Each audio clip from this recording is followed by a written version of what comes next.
Proclamação do Evangelho de Jesus Cristo, segundo João. Glória a vós, Senhor. Naquele tempo disse Jesus a Nicodemos: do mesmo modo como Moisés levantou a serpente no deserto, assim é necessário que o Filho do Homem seja levantado, para que todos os que nele crerem tenham a vida eterna. Pois Deus amou tanto o mundo que deu o seu Filho unigênito, para que não morra todo o que nele crer, mas tenha a vida eterna. De fato, Deus não enviou o seu Filho ao mundo para condenar o mundo, mas para que o mundo seja salvo por ele.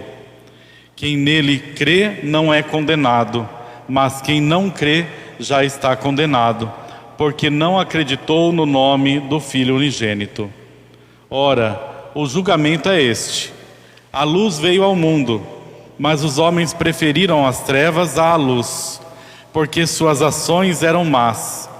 Quem pratica o mal odeia a luz e não se aproxima da luz, para que suas ações não sejam denunciadas. Mas quem age conforme a verdade aproxima-se da luz, para que se manifeste que suas ações são realizadas em Deus. Palavra da salvação. Glória a vós, Senhor. Que as palavras do Santo Evangelho perdoem nossos pecados. Amém. Amém. Caríssimos irmãos e irmãs, a liturgia desse quarto domingo da Quaresma nos garante que Deus nos oferece de forma totalmente gratuita e incondicional, sem condições nenhuma, a vida eterna. Ele nos garante esta vida plena, para que tenhamos de fato a salvação, a graça, possamos viver com Ele.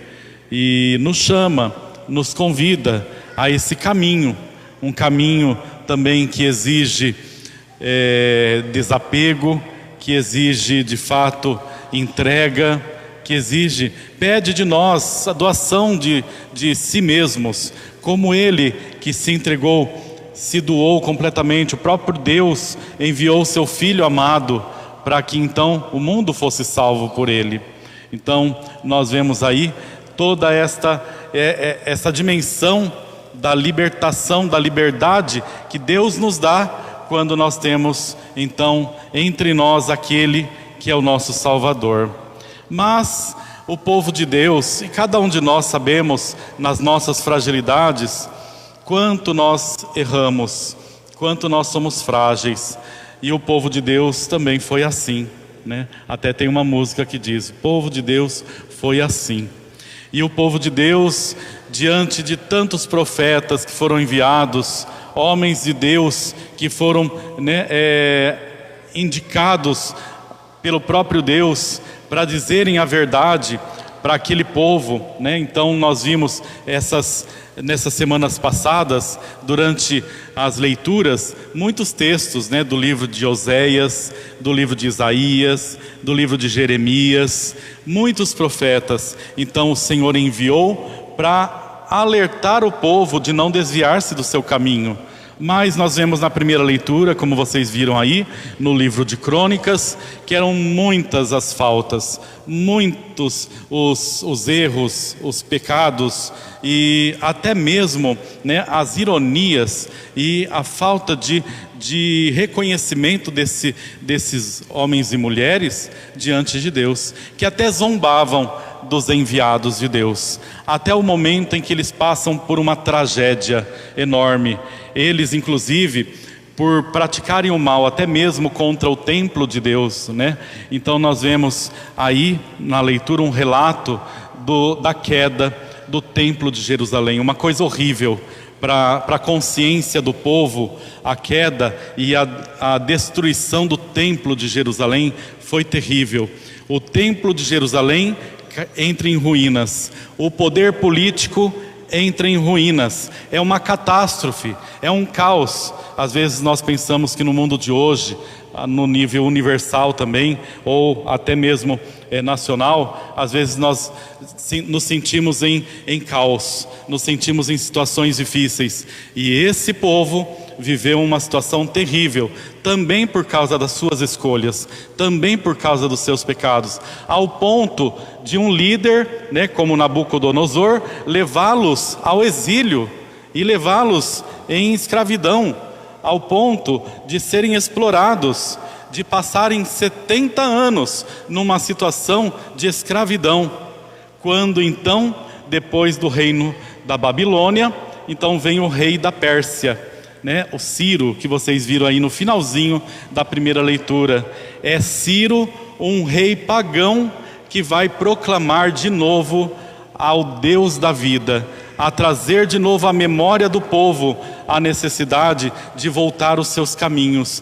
É ele que anuncia um Deus, que anuncia e proclama a esse Deus que está e que nós estejamos com ele e que nos ponha em caminho.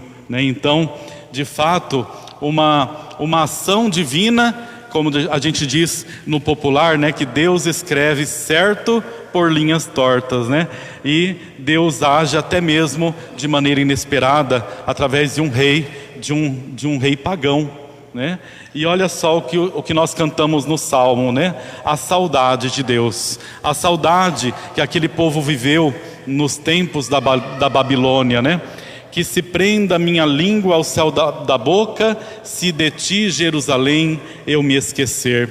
Enquanto estavam na tristeza, os guardas então lhes recomendavam, a alegria na tristeza. Cantai hoje para nós algum canto de Sião. Então, a busca da alegria, a busca de estar contentes, mesmo em meio à tristeza, mesmo em meio a desgraça, as situações difíceis, como nós vemos essa frase também do Salmo, de um dos Salmos, que fala, enquanto uns vão com tristeza, outros então depois voltam com a alegria em suas mãos, É esta alegria que nós de fato buscamos, que nós queremos cada dia mais ter nas nossas vidas, e temos essa alegria em Jesus, que na segunda leitura vai dizer, na carta de São Paulo aos Efésios, que por causa de um grande amor, por causa de um amor imenso de Deus, Deus enviou, rico em misericórdia, enviou seu próprio Filho para que o mundo fosse salvo por ele, E a partir deste envio do próprio Deus, então ele nos ressuscitou. Ele nos garantiu a vida, nos garantiu essa alegria para que participássemos dele, para que tivéssemos a salvação. Então, apesar dos nossos erros, dos nossos pecados, ele enviou o seu Filho, assim como dom de Deus, que não vem das obras humanas, não vem dos nossos esforços, é puro e amor e entrega gratuita de Deus. Ele mesmo fez para que fôssemos salvos. E no Evangelho vai dizer que, como aquela serpente de bronze que foi levantada numa haste, para que todos que estavam enfermos olhassem naquela serpente de bronze e fossem curados, agora é o próprio Deus que, levantado numa haste, levantado no madeiro, é a Ele que nós temos que olhar, a Ele que é o nosso sentido, a razão das nossas vidas, é a Ele que é a cura de todos os nossos males.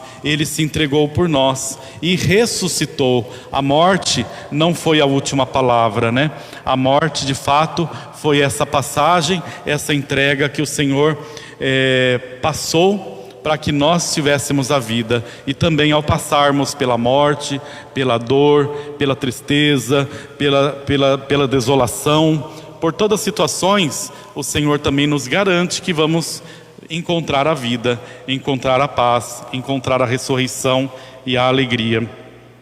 Isso para todos que buscarem a luz do Senhor.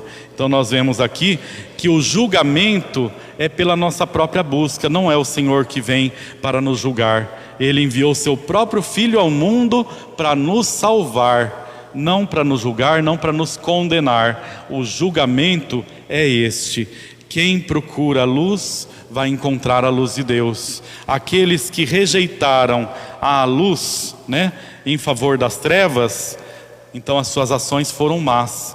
Eles encontraram o mal, as trevas. Mas aqueles então que buscam aproximar-se da luz, para que se manifeste que as suas ações são realizadas por Deus, então, né, serão aqueles que encontrarão a paz, encontrarão a graça.